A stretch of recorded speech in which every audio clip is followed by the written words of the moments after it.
ilaahay jalla wacalaa baan mahad u celinaynaa mahaddii ilaahay kadib waxaan mahad u celinayaa qolo kasta iyo qof kasta oo ka qayb qaatay meeshan nabadgelyadan maanta ee ku saabsan markaska islaamiga Quba khilaafkii raaya ka dhaxdhacay midaasaan u fadhinay si gaar ahaan golaha sare muslimiinta iyo culimada Gaaris bil iyo 9 bari bishii 8aad iyo maanta taariikhda ay tahay 9 bisha 9aad intaasaan u fadhinay ilaahay maanta nagu guuleeyay alxamdulillaah alladhi bi ni'mati tatimu saalihaat ikhwata iimaan waxaan mahad kale u celinayaa culimada kadib gafanaha magaalada Gaaris oo si mugle uga qayb qaatay wasiirkeena Aadan Barre oo asagana si mugle uga qayb qaatay MPga Township Honorable Deeqo oo si toos uga qayb qaatay khayr Allah siiyo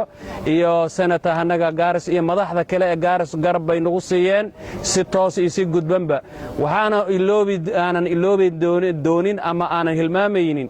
doorka weyn ay ka qaadatay dawladda dhexe ee national government uu hogaaminaya county commissioner Mr Ramadan iyo maartay county government Garissa oo ay hogaaminayaan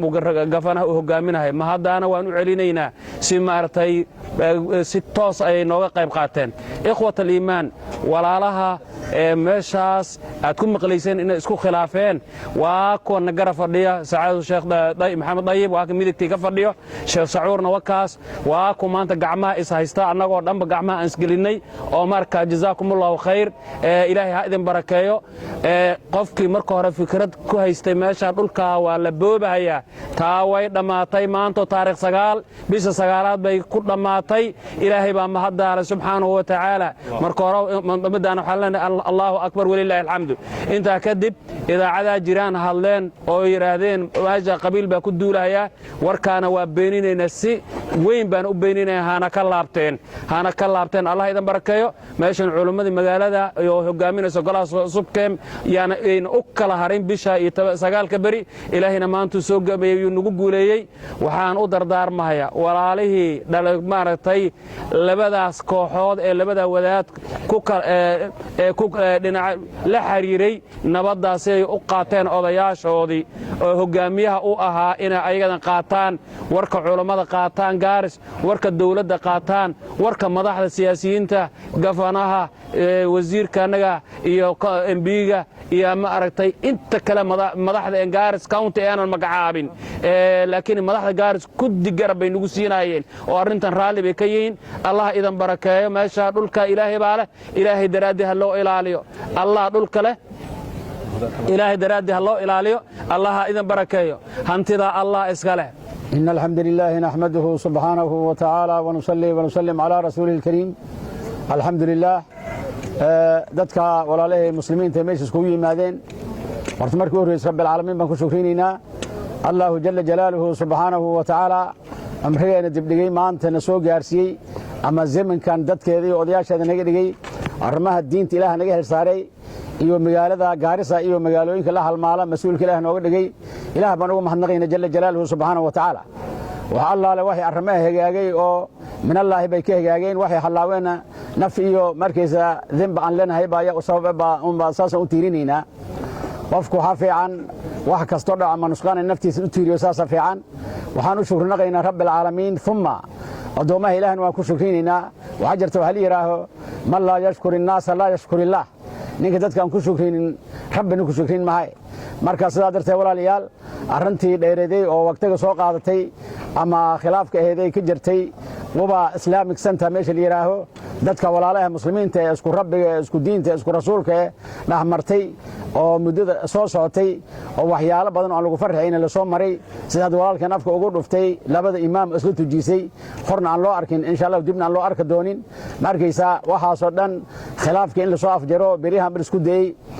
markii shanaad oo saa oo kala afraad baa la fadhiistay oo halkan walaalaheen markaysa culimada magaalada iyo walaalahan waxa way majlis ala subkeen walaalkeen Cabdullaahi Salaad uu hogaaminayo iyo culimada ninka walaalkeen Sheekh Xasan Dhac madaxda iga fadhiyo wajazaakumullahu khayran arrimihina dhaxmareen anaga iyo walaalkeen Rashiid Maxamed Faarax oo hadii ugu reey hadlay shacurku magac dheer arrimihii iga hayeen in la soo afjaro la isku day Ilaahna waa nagu guuliyay waa la soo afjaray waxa ka qayb qaatay dad fara badan oo walaalaha inaga oo dawladda Kenya mahayrel ka hayo sidii walaalkeen Aadan Barro oo kale to sidii walaalkeen Nadiif Jaama Aadan oo kale to sidii walaalkeen Cali Buno oo kale to dad badan ba iyo ninkii walaalkeen ahay deeqo waxa isaguna xilka ka hay magaalada gudaheeda ama markaysa oo ka soo galay muxuu ahay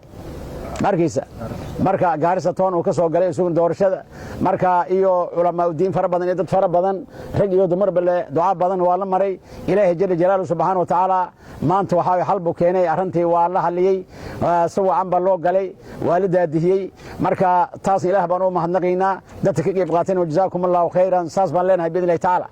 waxa kale jirta khilaafka kuma salaysaneen wax la yiraahdo ama qabiil ama markaysa ama lacaga ama dhul kuma salaysana wax adduunku saabsan fikrad oo diiniyad bay aheeday oo markaysa oo khilaaf dhacay Ilaah quraanku wuxuu kiray wala yazaluna mukhtalifiina illa man rahima rabbuka bi ilaahi dadka masuula inay iskhilaafayaan illa anta Ilaahay u naxariistay mooyaan ashaab rasuulullaahi radhiyallahu alayhim ya khilaafka ka dhacay markaysa oo laga soo gudbay kadalika waxa way ilkiyo aan rabba isqanina iyagu aan kala guureynin sida badan ilka aan rabka qaninaan aan rabka waa hilib meel yaalo markaysa marka daman iyaga dhamaan isu waa u taagnay maxay yeelay markaas waa dulmaan bal Ilaahay badnadu waxba uma tarin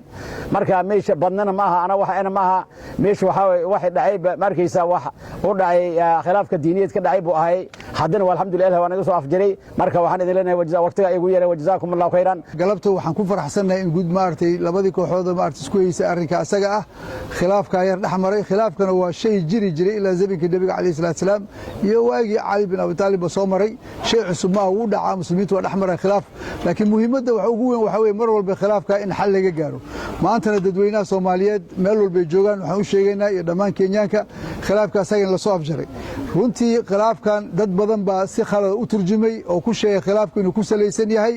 in maartay khilaaf qabiilad u yahay arrinka khilaafku waa ka foga qabiil salka kuma hayn mana ku hayn qabiil ma talabaadna dad baa qaar waxay u turjumeen in maartay arrintan uu ku hayo dhul in la goosto ama dhul la qaato ama dhul la boobo intaba salka kuma hayn annagana dad u arrintaasi loo tiirin karo manihin waxa weeye xaqiiqatan waa ka fogeed arrinta khilaaf yar oo annaga iyo walaalaheen oo maartay na soo dhaxmaray xagga manhajka dacwadu buu ahaa bifadlillahi tabaaraka wa tacaala markii la isu tagay arrinka waa la xaliyay marka saa daraadeed awal waxaan maartay dadweynihii Soomaaliyeed meel walba ay joogaan arrintii foolka xumeed ee ka dhacday meesha maalin dhaweeto ee ahayd in maartay laba imaam ay tujiyaan arrin aan ku talagalnay ma aha arrin aan ka tashanay ma aha arrin iska dhacay ayuu ahaa marka dhammaan caalamka Soomaalida meesha ka joogtay muslimiinta arrinka ayada ah waan maartay ka raali noqoynaa waxaan ka codsanaynaa maartay arrinkaas inay maartay ka raali ahaadaan talabaad insha Allah taala walaalaheen inaan u mahadnaqno subkem oo aad maartay arrintan isugu taxallujiyay laba maalmood fadhiyay inay maartay arrintan guul laga gaaro khaasatan maartay ninka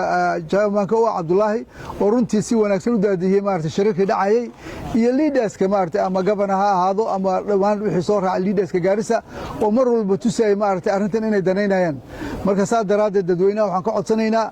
in ay si khalad u fahmin dhulka Qubaana waa dhul loo qabtay in arrimaha muslimiinta ee diinta lagu daadahiyo cid alle cidii maartay meesha u maleynayso maartay meel la boobi karana ma aha meel la boobi karo waa meel maartay sharciyeysan oo title deed leh oo loogu talagalay kaliya in lagu qabto arrimaha muslimiinta waxaan baaq u jeedinaynaa cid walba ku fikiraysay ama cid walba maartay meeshaas inay maartay wax ka qaadatay lahayd inay meeshaas iska dhaafto oo u dayso maartay arrimihii muslimiinta iyo daniyaha muslimiinta adeega muslimiinta saa daraadeed mar labaad iyo mar saddexaad waxaan mahad guul u celinaynaa dhammaan cid alle cidda ka qayb qaadatay fikir ahaan iyo maartay si kasta in arrintan la soo afjaro ciday doonta ahaato marka waxaan u celinaynaa mahadnaq dheer